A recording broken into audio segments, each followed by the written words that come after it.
Alors je quitte cette abbaye qui a plus de 1000 ans, et 1000 ans en 2024, donc cette année, pour Salas, ou plus loin. Comme je dis, j'ai expliqué aux dernières vidéos, essayer de ne pas aller dans les grandes étapes parce que les albergues sont pas mal pleines et c'est toujours moins confortable. Voici l'abbaye sous un autre angle, avec les montagnes face aux montagnes qui sont illuminées par le soleil. Souvent sur les pancartes de passage de vaches, des petits comiques s'amusent à mettre des petits yeux globuleux, un petit œil globuleux sur la vache, et je vois ça souvent, donc c'est assez rigolo. Alors souvent sur le Camino Primitivo, sur les chemins de Compostelle, il y a des petites haltes. Regardez comme c'est cute, comme c'est mignon, des petites haltes pour se reposer, faites avec les moyens du bord, mais regardez, c'est entretenu, il y a du gazon tondu, puis tout est bien comparé à ça, là. C'est bien entretenu. Alors on a vraiment une région très jolie et idéale pour la promenade. Alors je m'en vais tout là-haut dans la montagne. Je sais pas si vous voyez, il y a une petite rampe là, juste là. Ça c'est là que je m'en vais monter, puis le chemin va comme ça contourner la montagne. Ce qui est drôle, c'est que la météo ce matin annonçait couvert. Et si vous regardez le ciel, ben il n'y a pas un seul nuage. Alors s'il y a des nuages, en tout cas, tant mieux s'ils se sont trompés, hein. C'est toujours ce qu'on souhaite avec la météo, qui se trompe quand il annonce des mauvaises conditions.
Alors il nous reste 267 km pour Santiago, sur le Camino Primitivo, qu'il y a une fontaine dans 1 km et qu'on nous souhaite la bienvenue en Asturie. Regardez comme c'est joli, ces pierres que les gens ont laissées, très travaillées quand même.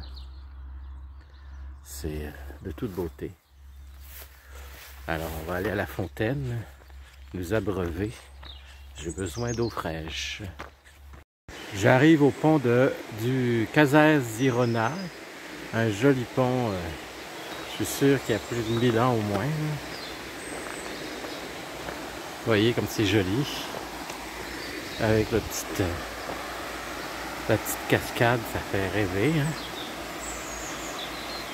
Les petites vagues dans l'eau.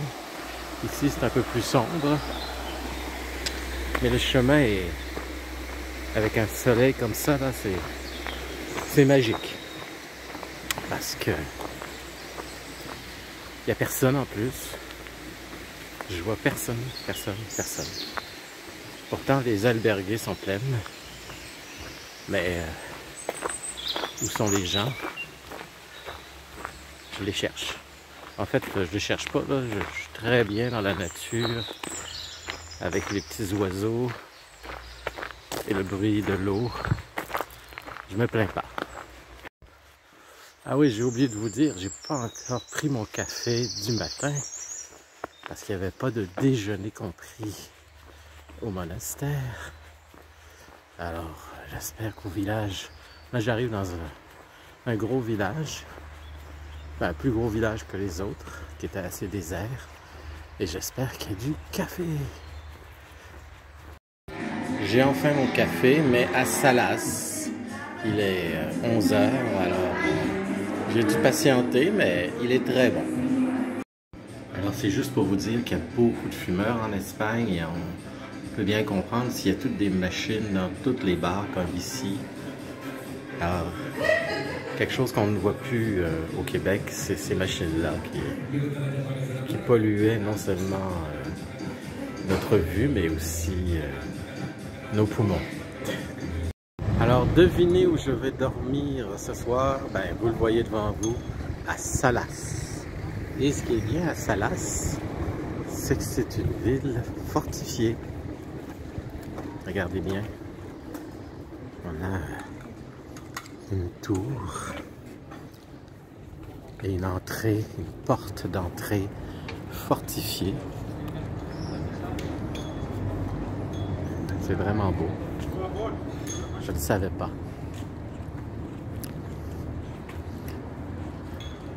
Et vous voyez ici, Universidad, Université de Oviedo. Musée, le musée de Valdez Salas. Je vais aller voir ça. Alors là, je vais monter dans cette tour. Je devrais avoir une vue assez incroyable. Ça, c'était où j'étais en bas. Vous voyez le mot Salas. Vous devriez le voir un petit peu derrière les hauts vents ici. Alors j'étais là. Et je m'en vais dans la tour.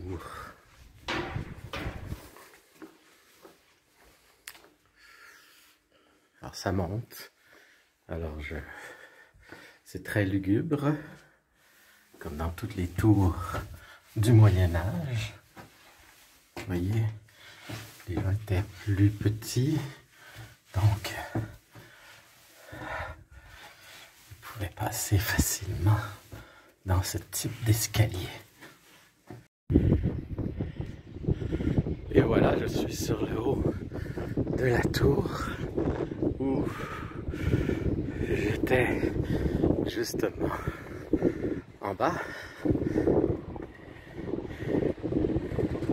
Ça, c'est l'église de Salas. Moi, j'arrive de là-bas et je m'en vais. Ouf! J'avais pas regardé encore là-haut. Alors, je suis à la deuxième étape parce que je prends mon temps, parce que c'est la grande place, j'imagine, de Salas, qui est assez petit. C'est normal, c'est des petits villages. Et le prochain village, ça va être Tineo. Alors, sur cette tour, je vous dis bye bye. Et on se retrouve pour le prochain vidéo vers Tineo.